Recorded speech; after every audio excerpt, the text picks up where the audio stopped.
We are indeed live. Caught me a little off guard, loaded up real quick, much quicker than usual. But we were a little late. I had a long day at work.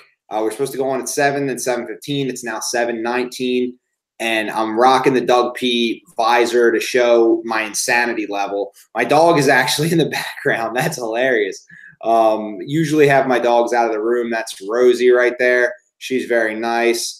She might hang out and watch a little bit, but that kind of caught me off guard too. It's pretty funny. She kind of looks like an Ewok from Star Wars, but either way, rolling right into it here with Big Nish. Nish has actually taken a little hiatus from social media. Talk to us about that a little bit. I want to know a little more about that.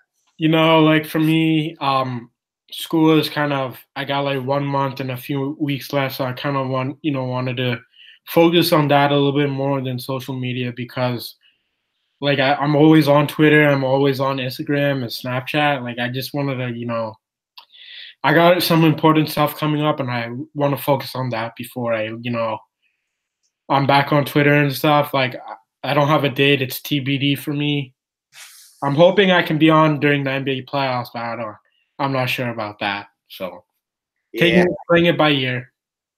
Yeah, it's all good. My dog decided to come and join me. She's curious and stuff, so it is what it is. But that's really cool. I'm gonna put her down. That's really cool that you're doing that. Honestly, it's cool that you're taking a break and focusing on school, something that matters a lot more than social media and things like that. So my dog is just cracking me up. She's gonna be distracting me all night on the show, but hopefully she stays in her little pillow bed.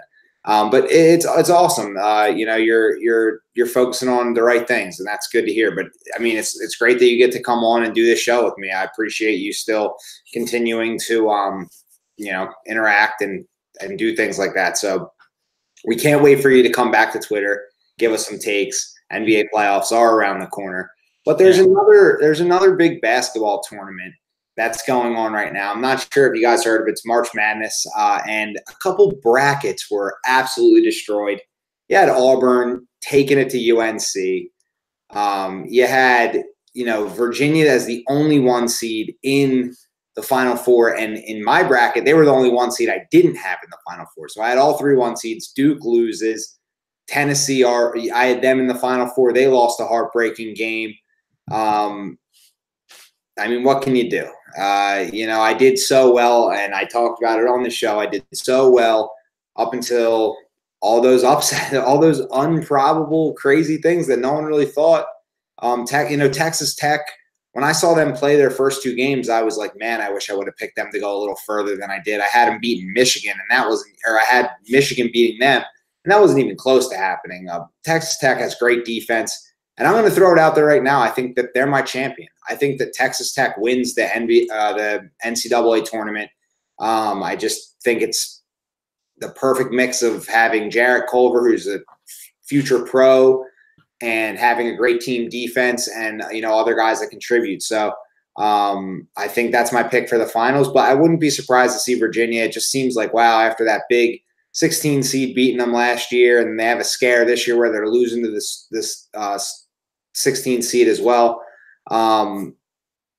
They come out and they rebound and they fight and they bounce back from that, and they come out and they make the Final Four. So as a 1 seed, obviously, but look what happened around the whole tourney. Every 1 seed dropped, and it's Virginia that persevered and took that target on their back and went somewhere with it. So I'd say Virginia or Texas Tech. Those are probably my 2 picks, but you can't sleep on Auburn, and that's really just the truth. Auburn's a legit team too. So who do you think?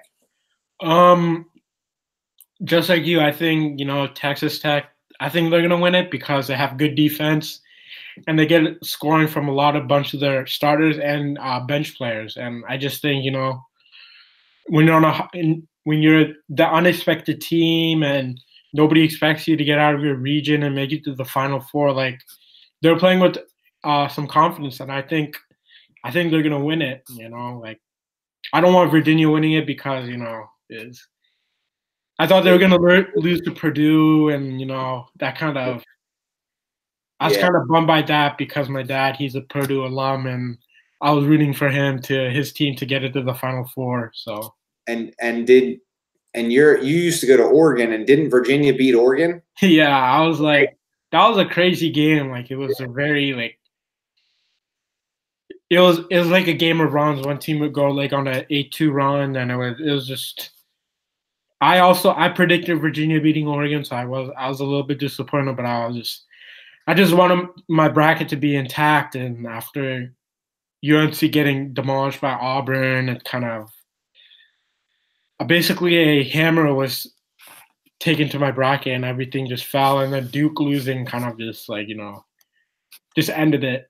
Yeah. Crazy thing is, after the UNC game, I'm like, after they lost, I just deleted the ESPN tournament challenge off my phone because I didn't want to have anything to do with that anymore. So. Dude, I feel you. When things started crumbling, I was like, I don't even want to watch the tourney anymore. And I was with a friend that was like, oh, you never know, I have UNC, you have Duke, they're both still in it. And even before my championship was destroyed in UNC Duke, I was like, I'm done. There's too many people that had the same championships and Final Fours, and I already lost too many games. And I was like, well, I'm just cooked. Like that Thursday night when Michigan lost to Texas Tech, I was like, I'm done. I'm cooked. And I believe that was the same night that Houston lost to Kentucky, and I had both those games going the other way. And I just could. I was like, yep, I picked the wrong teams. I whiffed on it. So I totally feel that I should definitely delete that app as well. Probably off my phone pretty soon. But you know what the crazy thing is? Like out of all my the group that I'm in, everybody had Duke.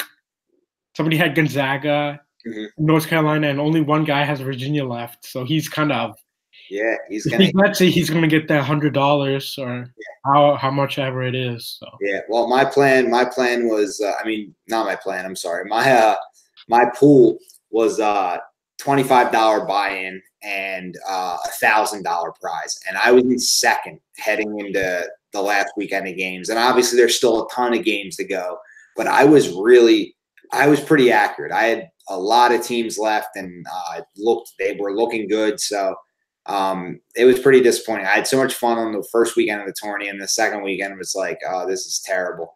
But teams get hot, and Auburn was one of those teams they're just really hot right now. And you can't forget Michigan State. I mean, Tom Izzo, the experience, Cassius Winston, their point guard. I mean, they're so poised for a championship run. So it's like it's going to be crazy. Like all four teams are just they have a reason why you could see them winning. So it's going to be fun to watch.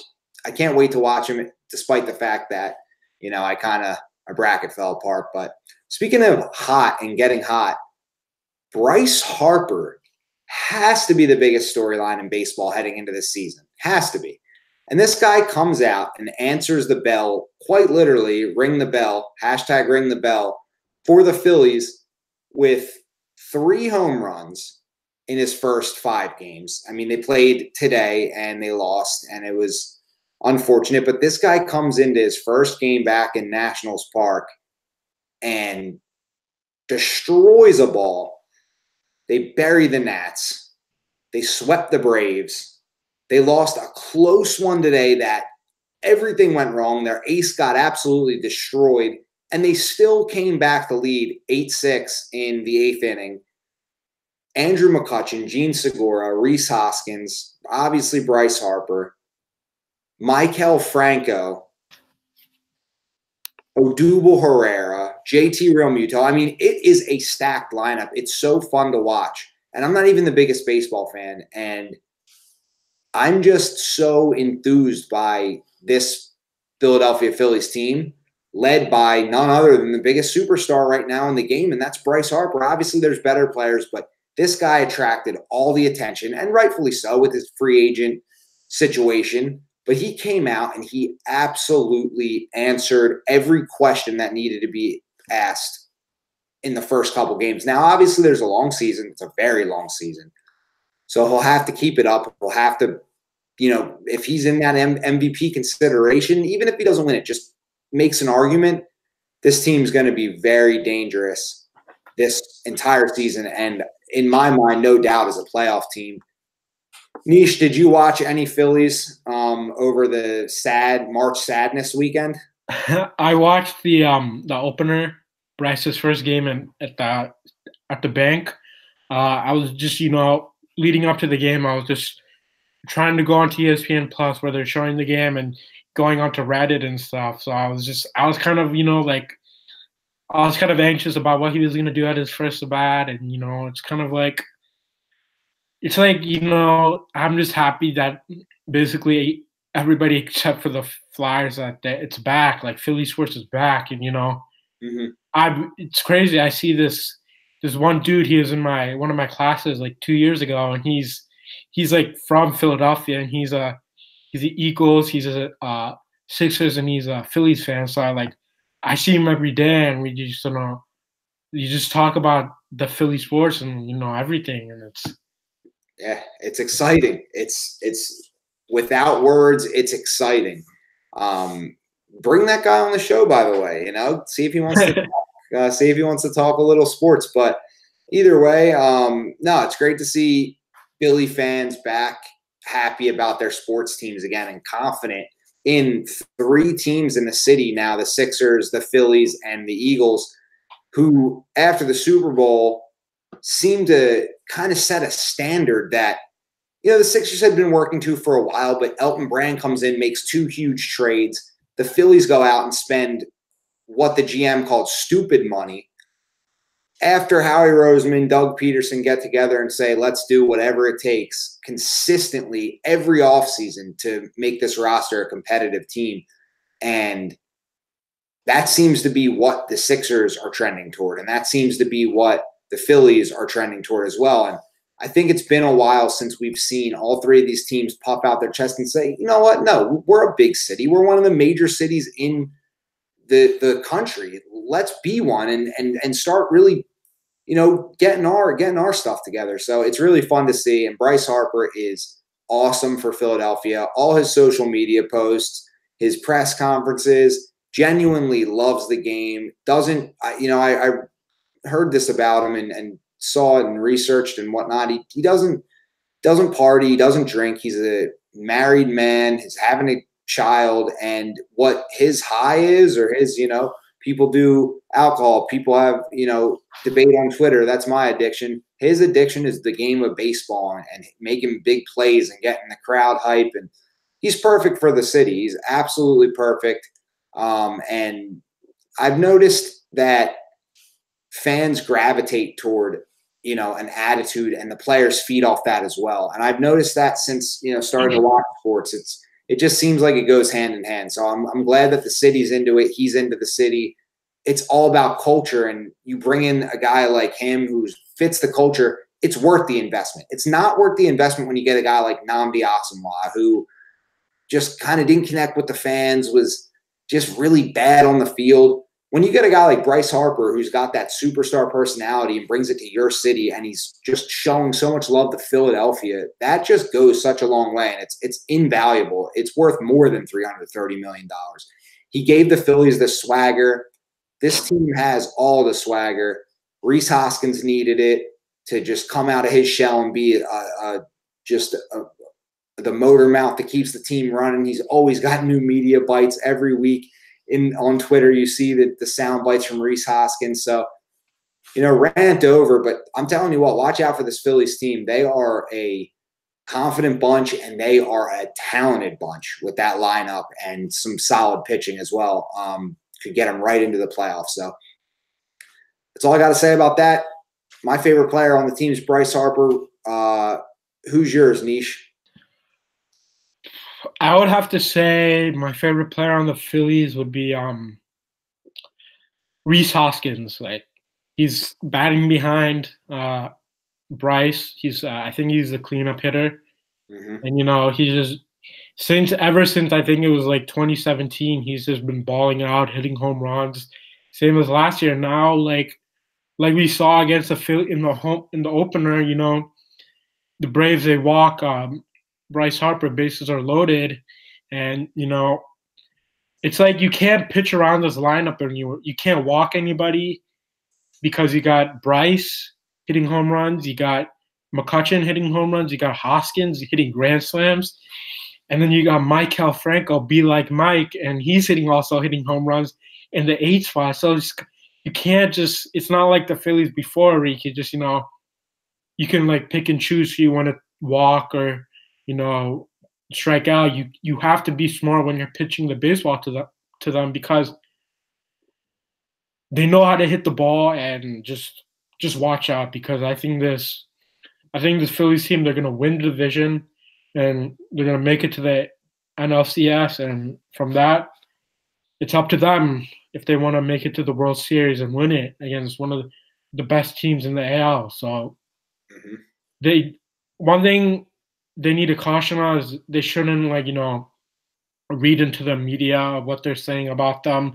The good things are how good they're playing. They can't get into that kind of mode and try to put it in cruise control to the end of the season because it's 162 games, but you need to pick your spots and when you want to play well and have a good enough streak heading into the playoffs if they do make it. So yeah, just keep your head in stuff and you'll be good. Yep, I agree. It would be really a big disappointment to see the Phillies kind of ease up, take their foot off the gas. What's really fun about them is that they're playing hungry. They're playing like they have something to prove, and they're playing with confidence, and that's the biggest thing. I totally agree with that. If they get in their own heads and think they're just they're going to cruise through everything now because they're playing well so early, and that's the thing. They're professional baseball players. I think they all know what it takes. It's a lot of fun right now. They're in a little bit of a honeymoon phase with this new team and this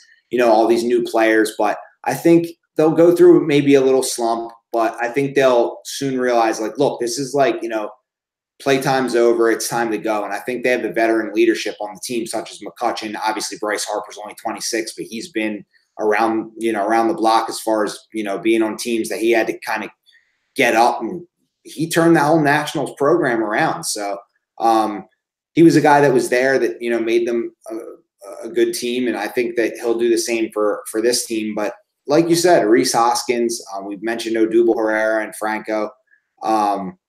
Those are guys that were, on the team, and it was up to them to turn, the Phillies into a destination. And just like it was up to Joel Embiid and Ben Simmons to kind of turn the Sixers into something, just like it was up to Carson Wentz and Fletcher Cox and Malcolm Jenkins to turn the Eagles into something. That's where player acquisition is where you make or break your future and your team. And there's a big player acquisition event coming out this month live from, I don't even know what city it's from this year. Is it Nashville? It's from Nashville this year? Yeah. Really cool. That's a really cool spot for it. And it wouldn't be a bad idea to try to head down to that. But it's the NFL draft that we're talking about. If you haven't noticed yet, it's the NFL draft, and it is going to be another year of unpredictability and great maneuvering and seeing which teams have the best strategy and who has the best draft. I mean, you can't tell right away, but you get to see in the season who got the gems, whose first round pick wasn't any good, who has a good first round pick.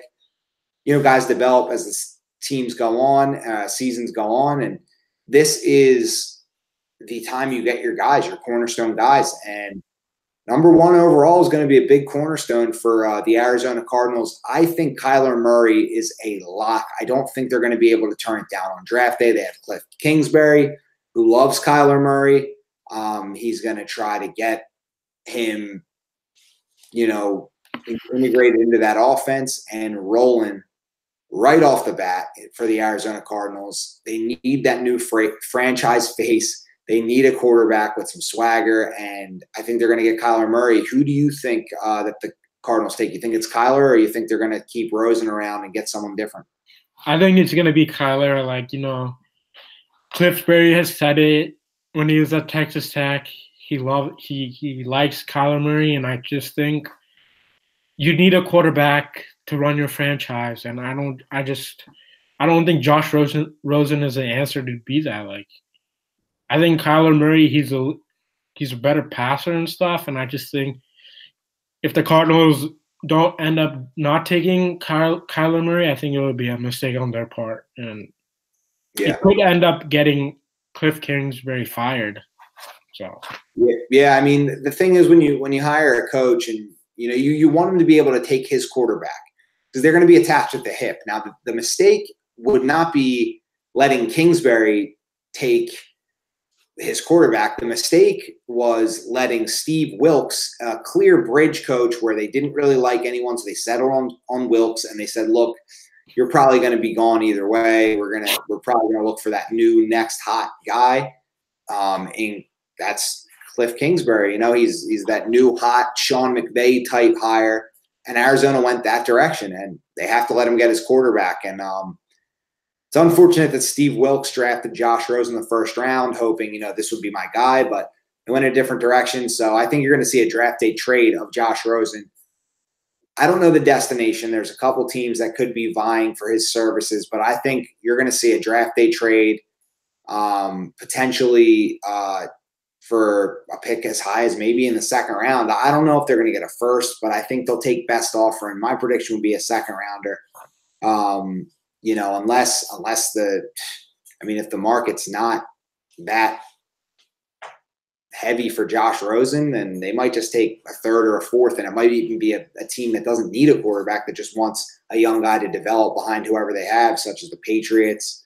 Maybe they can stockpile quarterbacks, and then sometimes even teams like to reflip a guy. So you get Josh Rosen, you develop him a little bit, and then you ship him off again. So player movement's crazy. The draft is definitely one of those times, and we're not going to get too much into the whole first round or anything like that. We've talked about some of the prospects that we do like on the show.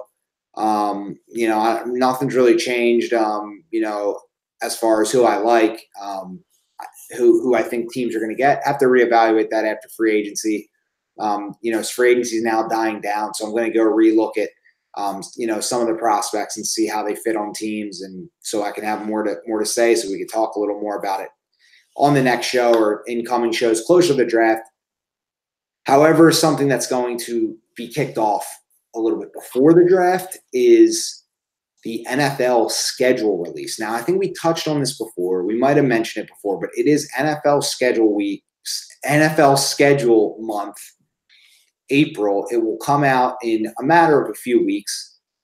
I want the Jets or the Lions week one in the link. Nish, who would you predict or desire the Eagles to play week one, whether it's home or away? Who do you think? I would want the Eagles to play if it's at home, like you said, Jets or Lions. I want like an easy opponent, somebody who the Eagles can, just beat the brakes out. Like, see the whole team, gel, see them playing well. Like, I don't want to see them playing against like a tough team and, you losing and not playing well. I just want to see the team just play well, hit on all cylinders. Every special teams play well, offense, defense. And if they're on away, then that's a tough one. I would probably say the Dolphins, maybe. Yeah. Yeah, that's like the best. It's going to be hot down there in September, but I would want the Eagles to play the Dolphins because they got the new head coach, they got a new quarterback and stuff, and that's another like easy. I'm not saying like everybody, the NFL teams are easy, but you kind of want that favorable schedule the first quarter of the season so you can get everything moving. Some players might be coming back from injuries, so you kind of want them to get implemented into the offensive defense. So those are the teams I would want the Eagles to play if they're playing at home or away.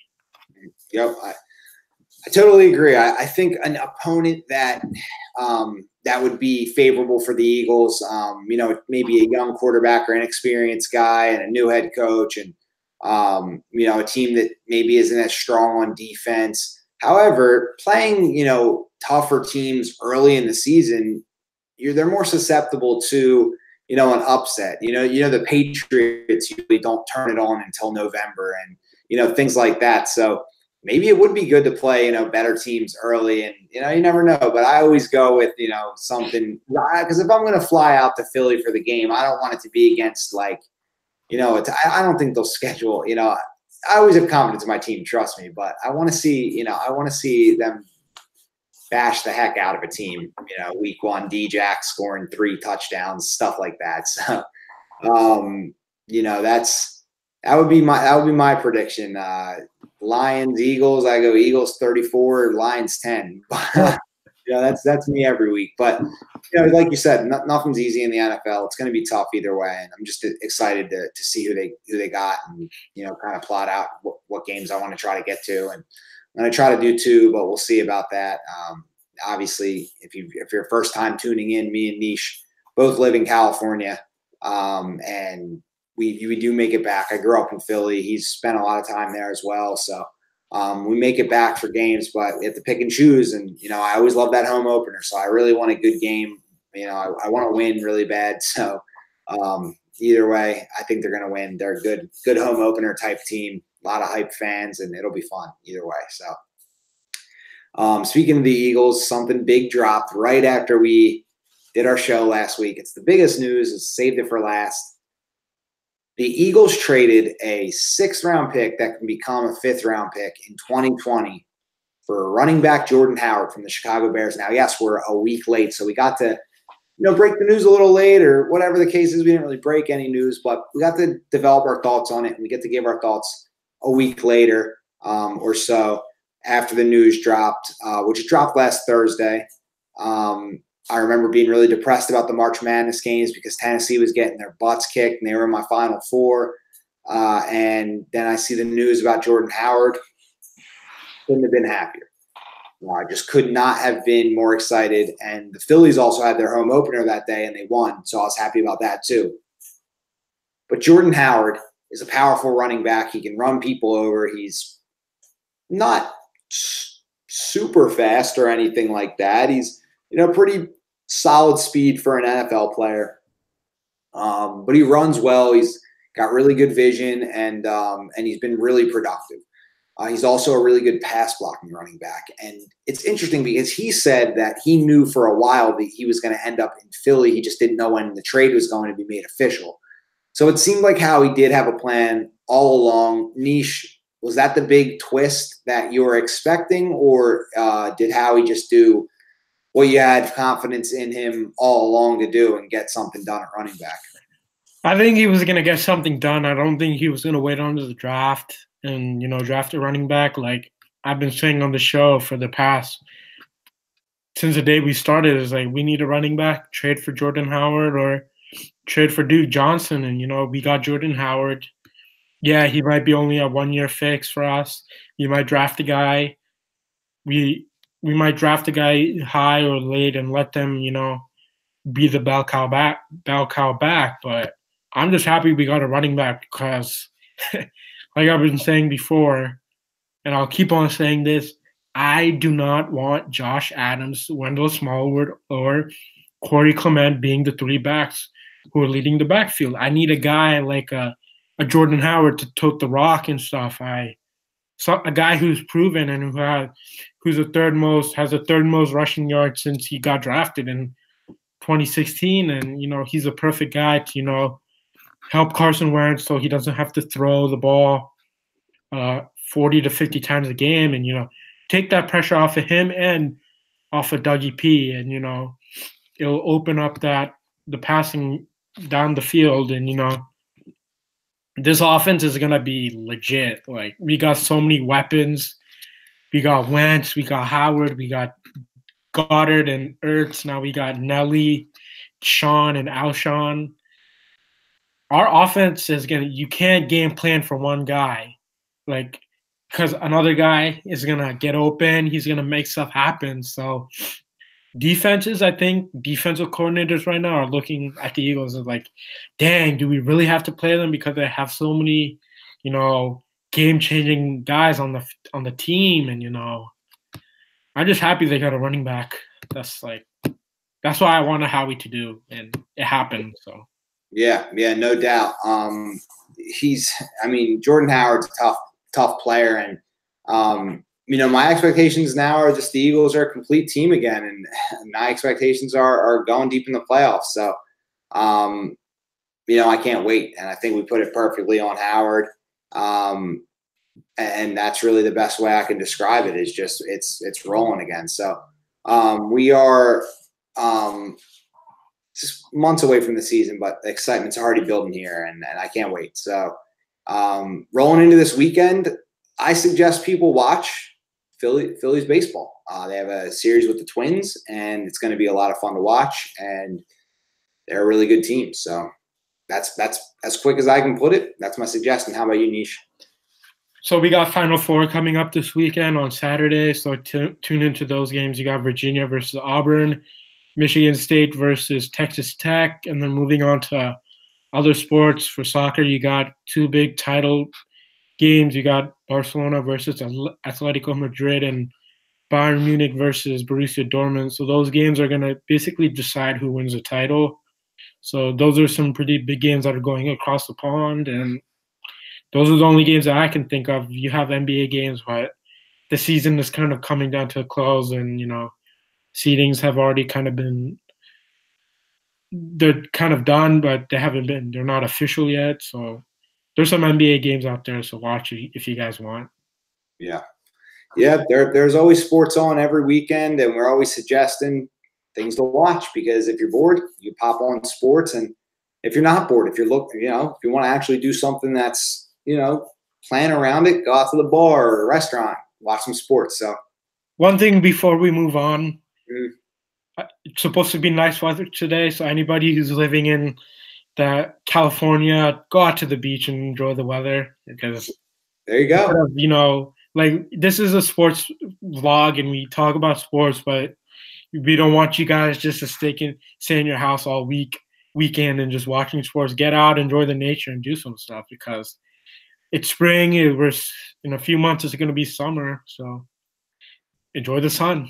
Yep, absolutely. And that's a great closing statement, because it's cutting a little late here, and I am very busy with work. Had a long day today. Have to work a little from home, but that's so I'm gonna have to wrap it up a little early. But usually we do some closing statements, but I really like that one, and I'm gonna have to get some work done. So, Tom Stakes, Big Nish, Branded Sports, Hits and Hoops, just tuned into another episode, and we appreciate that. And we'll see you, when things start to pick up next week, and more draft stuff, and we'll roll right into this thing, So, Big Nish, you got anything else to say? Well, goodbye. No, just enjoy the weekend, guys. If you guys are watching live or watching the recorded, so have a good weekend. Absolutely. See you later, guys.